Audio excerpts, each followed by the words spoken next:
तो सबको चिल्ला चिल्ला के कहता हूं कि आप बीमारी से नहीं, डॉक्टर से बचो।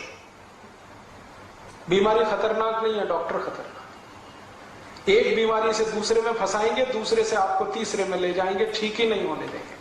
और आजकल डॉक्टर जो दवाएं आपको खिलाते हैं ना, वो दवा अपनी मां बहन को कभी नहीं खिला सकते, ऐसी दवाएं आपको खिला देते हैं। जिन दवाओं पर कोई क्लिनिकल ट्रायल्स नहीं हुए हैं, जिन दवाओं को किसी ने अप्रूव भी नहीं किया है, उनको धड़ल्ले से प्रिस्क्राइब करते हैं, क्योंकि कमीशन मिलता है। और ये कमीशन खोरी इतना बढ़ गया है कि अब अच्छा डॉक्टर चिराग लेके ढूंढने निकलो तो कोई एक मिले, मुश्किल से एक मिले। इसलिए आप इनसे अगर बचे रहें तो आपकी जिंदगी बहुत सुरक्षित रहने वाली। कोई बीमारी ऐसी नहीं जिसका रसोई से इलाज ना हो सके, और अगर बहुत अधिक जरूरत पड़ेगी तो रसोई से 2-4 कदम ही आगे जाना पड़ेगा। कोई ना कोई वृक्ष, कोई ना कोई पौधा, कोई ना कोई फल ऐसा है जो आपकी सब बीमारियों को ठीक करेगा। मैं तो सबको चिल्ला चिल्ला के कहता हूं, आप बीमारी से नहीं, डॉक्टर से बचो। बीमारी खतरनाक नहीं है, डॉक्टर खतरनाक। एक बीमारी से दूसरे में फंसाएंगे, दूसरे से आपको तीसरे में ले जाएंगे, ठीक ही नहीं होने देंगे। और आजकल डॉक्टर जो दवाएं आपको खिलाते हैं ना, वो दवा अपनी मां बहन को कभी नहीं खिला सकते, ऐसी दवाएं आपको खिला देते हैं।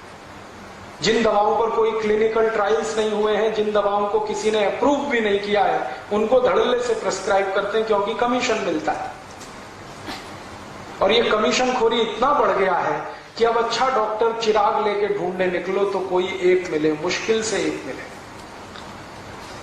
इसलिए आप इनसे अगर बचे रहें तो आपकी जिंदगी बहुत सुरक्षित रहेगी होगा। और जो तरीके हमारे पास अभी दिखाई दे रहे हैं दवाई खाने का, वो तरीका काम तो नहीं कर रहा। अगर काम कर रहा होता तो पूरे दुनिया में कम से कम एक इंसान तो उस दवाई को खाने के बाद ठीक हो जाता। अगर तो ऐसा कोई इंसान आपको मिले तो आप मुझसे मिलाइए। दरअसल दवाइयों से इंसान ठीक हो ही नहीं सकता।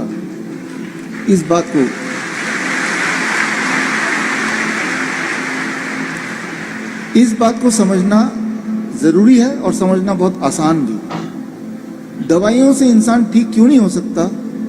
इंसान उसी चीज से ठीक हो सकता है जो आपने ये सुना होगा कि वो ठीक ही नहीं होती कभी।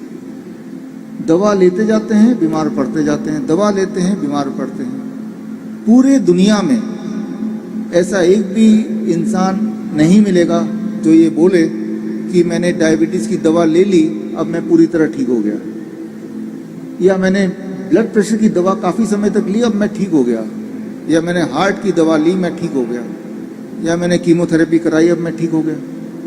ठीक होने का नाम ही नहीं लेते। फिर वो इंसान सोचता है कि मुझे बीमारी के साथ ही जीना है। लेकिन फिर भी एक बार सोचिए, अगर हम यहाँ बीमार हैं, ठीक होने का कोई ना कोई तो गॉड की बनाई हुई चीज है, दवाई इंसान की बनाई हुई चीज है। इस बात को थोड़ा आसान भाषा में मैं आपको समझाना चाहता हूँ। पहली बात तो जो हमारे मित्र अंकुर जी ने बोला, आज से 5 साल पहले मुझे आने का मौका मिला। DIP डाइट जो पिछली बार मैंने बताया था, जो लोग पिछली बार नहीं थे, 5 मिनट में वो डाइट मैं बता देता हूँ और उसके बाद आगे क्या करना है वो बताऊंगा।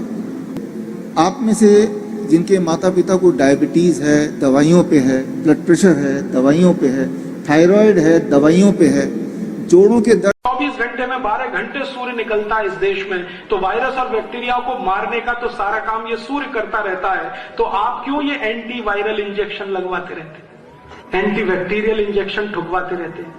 कभी हेपेटाइटिस बी के नाम पर, कभी हेपेटाइटिस सी के नाम पर, कभी पोलियो के नाम पर, कभी किसी के नाम पर। हमारे पास तो सूर्य ही सबसे बड़ा रक्षक है। हमको तो कोई एंटी बैक्टीरियल और एंटी वायरल वैक्सीन की जरूरत ही नहीं है। भगवान ने ही हमारी सुरक्षा व्यवस्था करके भेजी है। हमारे देश के प्रथम प्रधानमंत्री नेहरू, जिन्होंने पब्लिकली कहा कि आयुर्वेद में क्या रखा है, इसको तो खड्डा खोद के जमीन में गाड़ देना चाहिए, जो कुछ है वो एलोपैथी में है। और उन्हीं के एक मानस पुत्र अभी बैठे हुए हैं मनमोहन सिंह, जो अभी लंदन गए थे, ऑक्सफोर्ड में भाषण करके आए और बोला कि हम तो अंग्रेजों के बहुत आभारी हैं जो वो भारत में आए, हमको चिकित्सा दिया। ये मनमोहन सिंह का भाषण है, ऑक्सफोर्ड यूनिवर्सिटी का। पिछले कि उन्हें दुनिया के अंदर किस % लोगों को जीवित रखना है, बाकी लोगों को उन्हें खत्म करना है। ये जिसके हाथ में अर्थव्यवस्था है हमारे देश की, हमें ऐसा लगता है कि शायद हमने जिसको चुन के बिठा दिया है, वो प्रधानमंत्री हो या राष्ट्रपति हो, शायद वो सारे डिसीजंस ले रहा है, लेकिन डिसीजंस कहीं और से आ रहे हैं।